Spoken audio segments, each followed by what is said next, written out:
સમગ્ર દેશમાં રોજ કેટલાય રોડ અકસ્માત થાય છે, જેમાં મોટાભાગના લોકો સારવારના અભાવે મૃત્યુ પામે છે.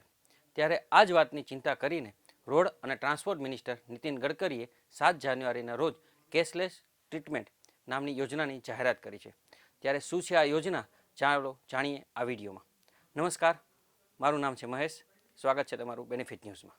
તાજેતરમાં જાહેર કરવામાં આવેલા આંકડા પ્રમાણે 2014માં 1,80,000 લોકોએ રોડ અકસ્માતમાં પોતાનો જીવ ગુમાવ્યો છે, જેમાં 50%થી વધારે લોકો માત્ર 18થી 34 વર્ષની ઉંમરના હતા.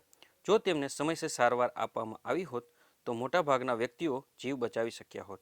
જેને ધ્યાનમાં રાખીને કેન્દ્રીય પરિવહન મંત્રી નીતિન ગડકરીએ માર્ગ અકસ્માતમાં ઘાયલ થયેલાઓ માટે મફત સારવાર માટેની યોજનાની જાહેરાત કરી છે. આ યોજનામાં સરકાર રોજ અકસ્માતમાં ઘાયલ થયેલા લોકોને 7 દિવસ સુધી અથવા તો 1.5 લાખ સુધી મફત સારવાર કરાવશે. આ યોજનાનો પાયલટ પ્રોજેક્ટ 14 માર્ચ 2024ના રોજ ચંદીગઢથી શરૂ કરવામાં આવ્યો હતો, જેને સફળ થયા બાદ તેને અન્ય રાજ્યોમાં જેમ કે મહારાષ્ટ્ર, રાજસ્થાન, ઉત્તર પ્રદેશ, આંધ્રપ્રદેશ અને તેલંગાણામાં લાગુ કરવામાં હતો.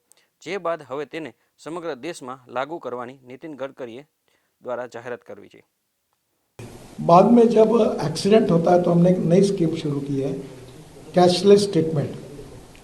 और एक्सीडेंट होने के बाद तुरंत 24 घंटे के अंदर जैसे पुलिस में इंफॉर्मेशन जाएगी तो डॉक्टर जो होगा उसको, जो पेशेंट एडमिट होगा उसको 7 दिन तक ट्रीटमेंट का खर्चा या मैक्सिमम अप टू 1.5 लाख रुपए हम तुरंत देंगे उसकी ट्रीटमेंट के लिए.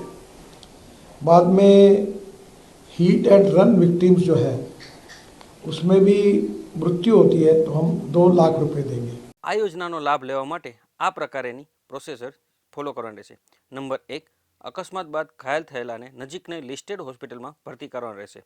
લિસ્ટેડ હોસ્પિટલની યાદી સરકાર દ્વારા ટૂંક સમયમાં જાહેર કરવામાં આવશે. નંબર 2, અકસ્માતના 24 કલાકમાં પોલીસને જાણ કરવાની રહેશે. અને નંબર 3, પીડિતનું હોસ્પિટલમાં ડોક્યુમેન્ટેશન કરાવવાનું રહેશે, જેમાં પોલીસનો રિપોર્ટ અને ઘાયલનું ઓળખ કાર્ડ જરૂરી રહેશે. આ યોજનામાં ઘાયલ થયેલાને મુખ્યત્વે 7 સુવિધાઓ મળવાપાત્ર છે, જેમાંની 1, હોસ્પિટલમાં ભરતી, 2, સર્જરી, 3, ઇમરજન્સી મેડિકલ સર્વિસ, 4, દવાઓ, 5, એક્સરે, સીટી સ્કેન અથવા MRI, 6, એક્સપર્ટ કન્સલ્ટેશન અને 7, રિહેબિલિટેશન સર્વિસ. રોડ અકસ્માતમાં મૃત્યુ પામનારના પરિવારને 2 લાખ સુધીની સહાય પણ આપવામાં આવશે. આ યોજના કેન્દ્ર સરકાર દ્વારા માર્ચ સુધીમાં લાગુ કરવામાં આવશે, જેના માટે એક ખાસ પ્લેટફોર્મ બનાવવામાં આવશે, જેમાં પોલીસ, સડક પરિવહન વિભાગ, હોસ્પિટલ અને સ્ટેટ હેલ્થ એજન્સીઓ વચ્ચે કોર્ડિનેશનનું કામ કરશે. આ યોજનાનો લાભ લેવા માટે કોઈ ડોક્યુમેન્ટ અથવા કોઈ કાર્ડની જરૂર પડતી નથી. આવા જ ઇન્ફોર્મેટિવ વિડીયો જોવા માટે જોડાયેલા રહો બેનિફિટ ન્યૂઝ સાથે.